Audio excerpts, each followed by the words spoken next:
Hello everyone. So in this class we will be studying about That Be Not Proud. So I'm going to give you all a summary and a line by line explanation as well as the themes that the poem carries.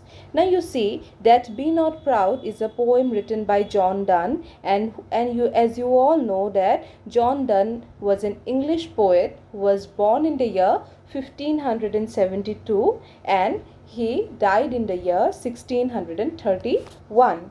So you see, John Donne, he wrote a collection of poems, alright, or sonnets, which were known as the Holy Sonnets or the Divine Meditations. And you see, these Holy Sonnets were a series of 19 poems by the English poet, and it was first published in the year 1633, and that was 2 years after John Donne's death. Okay, now you see they were written in the style and form which was prescribed by the Renaissance Italian poet Petrarch. Okay, and this kind of sonnets, what are its basic features? These kinds of sonnets have two quatrains, okay, or two 4-line stanzas and a sestet. And a sestet means what? A 6-line stanza. Okay, so we all know that John Donne was a metaphysical poet. So basically metaphysical means what? It is a thought of philosophy which includes intellectual and as well as philosophical conceits in the poems. All right, now you see we will discuss about metaphysical poets greatly in detail in the next lecture. So let us first know about this poem, That Be Not Proud. You see, the poem goes like this: That be not proud, though some have called thee mighty and dreadful, for thou art not so. Now you see, this poem is a criticism of death. All right, the poet, he tries to criticize the death. Okay, and death here is personified. So you see, what is personification? First we will have to know that personification means what? When an inanimate object or a non-living thing is given a human structure or a human human-like characteristics, then it is called as personification. All right, so you see in this poem, That Be Not Proud, we see that death is being visualized as a person, okay, who is proud of himself. Now you see, you can see in these sentences there are words such as thee, thee, and thou. Okay, so these are the archaic form of you. Okay, so you means what?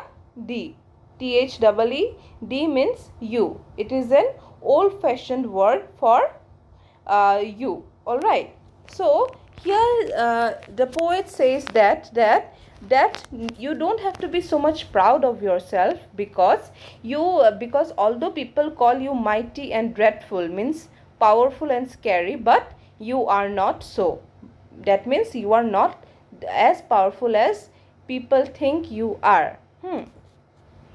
Then in the next line he says, for those whom thou thinkst thou dost overthrow, die not, poor death, nor yet thou kill me. So then again he challenges death. Okay, what he tries to do is that the poet, he constantly tries to criticize death in his every line. All right, and in his every line he tries to break the pride of the death. So he says that even if you think that you can kill people, you can take lives of people, but they do not actually die. Means, what does the poet means by that? That some people, they remain in our hearts forever and they do not die even if they are physically dead. All right, so that is the reason he is saying that die not, poor death, nor yet canst thou kill me. So again he challenges that and says that you also have no power to kill me.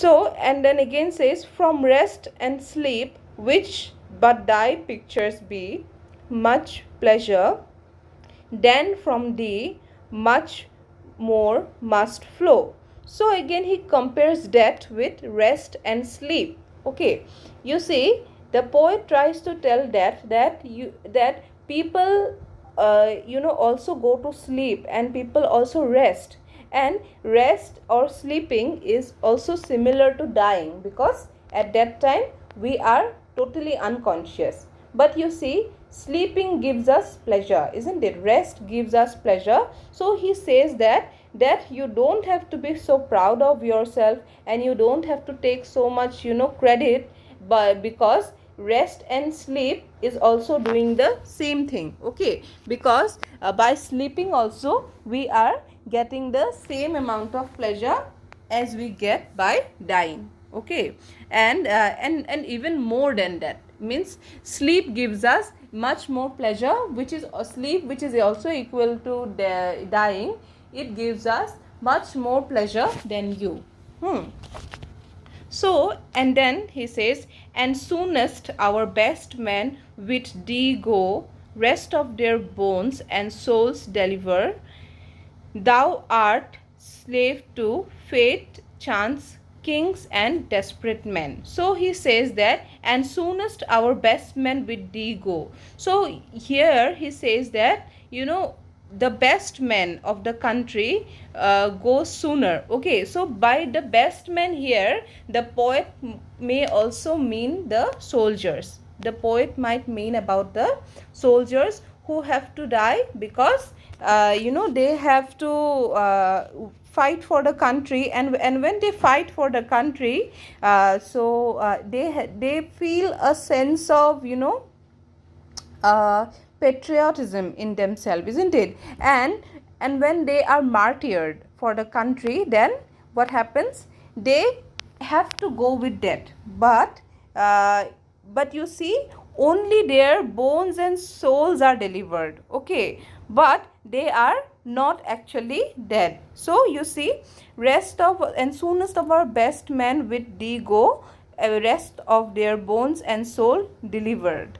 So that means, although this best men of the country die, but it is only for a short period of time, because he again takes birth, or he gains a sort of liberation. All right. Then again he says, thou art slave to fate, chance, kings, and desperate men. So he says that you do not have to be so proud of yourself, because you are just like a slave. A slave means you are just like a servant who follows orders of who? Of fate. Fate means what? Our destiny. Means that only does the work what destiny writes, isn't it? So for example, we always say that whatever is in our destiny, that only happens in our life. So again, that also does the same thing. So what does that do? That tries to write the fate of the people. Okay, he only follows the orders of the fate. And then chance, kings, and desperate men. So you see, he only follows the orders of the kings, and that is how he kill people, and desperate men, and chances. Okay, so that does not do voluntarily himself. Okay, for and also endorsed with poison, war, and sickness dwell. So, and he also says that poison, war, and sickness are the most favorite companions of death. Okay, so this is through the through the sort of you can say, death does not do the work by himself, but it is poison who calls death to take a person. And then again it is war. Okay, it is war. So war here is again written in the archaic language. It should be war. So, and then again he says, and sickness. Okay, so it is only poison, war, and sickness which kinds of takes away a person. Okay, it is not actually the power of the death to just simply take a person, but it is poison, war and sickness who actually makes death do the work. Okay, and then again he says, and poppy or charms can make us sleep as well, and better than thy stroke. Why swellst thou then? So then again the poet, criticizes that and says that, you see, poppy and charms can make us sleep as well. Means you do not have to be so proud, because poppy and charms also make us sleep well. So what is poppy? Poppy is like a drug. Okay, poppy is like a drug, and it also makes people sleep. And he says that, and he does it better than the death. Okay, so poppy makes people sleep better than the death. That is why death need not be so proud about his activity. Okay, because first of all, you see, the poet compared death with sleep and rest, and now again he is comparing death to poppy and charms. Okay, and then he says, and better than thy stroke, why swellst thou then? Means, why do you swell with pride? Okay, swelling with pride means what? Be extremely proudy. Okay, so he says that you should be humble now. You should be down to earth. You should be very humble, because you are not doing something which is not done by anybody else. Okay, you are doing exactly the same thing which is done by sleep and poppy. Okay, then he says, one short sleep past we wake eternally, and that shall be no more, that thou shalt die. So in the last lines he says that, after a short sleep we wake eternally. Okay, that means after all the people in the earth are dead, after everybody is dead, death shall be no more. So the function of death will be then nullified, then it will be invalid. All right, after when all the people in the earth is dead, and then we will all awake eternally. Means after we are dead, then we will all rise in another dimension. We will rise in heaven or hell. All right, and then that shall be no more, because once we are dead, then again we won't be able to die. Okay, so for example, if we die once, then we cannot die once more. So then what will happen? When there will be no function of death, then death thou shalt die. Means at last he says that when you will be just done carrying the people, and then fulfilling your duties, after that you will be also dead. So that is how the poet concludes the poem. Now you see, in this poem what we have to make importance is that, first of all, we need to understand that the poet is criticizing that here. The poet says that you need not be so proud, because you are not doing something very unusual, and you think yourself mighty and powerful, but that you are not so. And then again he says that he compares that with rest and sleep. Okay, so when we are asleep, then also it is like our death. So that is why and it is more pleasurable than even death. And also he compares that with poppies. Poppy is like a drug, a theme we say, isn't it? So he says that even poppy makes us sleep better than death. So that is why death is not doing anything unusual. And then again he says that death is kind of a slave. Okay, death is a slave. He is a servant who follows the orders of chance, fate, destiny, or the king. All right, and he is also the companion of poison, war, and what else was there? and sickness. So you see, when these things come, then only death can come and take a soul.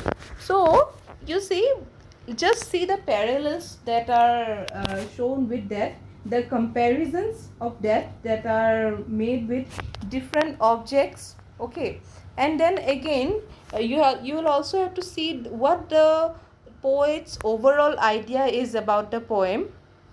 So so if we try to look at the overall meaning, we find that the poet is actually trying to say that although death takes people away from our lives, although death is something which is very very painful, but you see, death cannot take a person's memories, a person's spirit. Okay, and that is why that is not powerful, because it is a slave, it is a servant. Okay, and also when one person dies, his death is only for a short period of time, because he again wakes up eternally.